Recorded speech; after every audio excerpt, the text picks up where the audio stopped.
Hello नमस्कार. आज आपण बघणार आहोत एक चटपटीत स्नॅक्स. 4 वाजता ज्यावेळेस भूक लागते त्यावेळेस आपल्याला काय खावं याचा विचार येतो, तर त्यावेळेस हे तुम्ही खाऊ शकता. तर आज आपण बनवणार आहोत भडंग.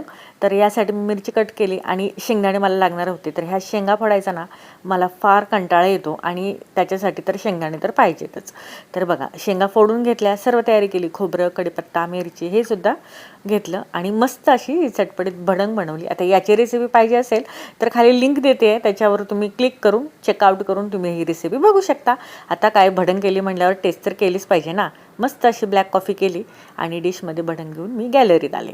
तर त्या अगोदर म्हटलं चला तुम्हाला गॅलरीचा व्ह्यू दाखवावा. आता मी माझ्या गॅलरीमध्ये तुळस, कढीपत्ता, गवती चहा, कोरफड हे सगळे झाडं ना जे लागतात ना तेच लावलेले आहे. मस्त असं गॅलरीमध्ये बसून ब्लॅक कॉफी आणि भडंगचा आस्वाद घेतला. व्हिडिओ आवडत असतील तर सबस्क्राईब करायला मात्र विसरू नका. चला बाय.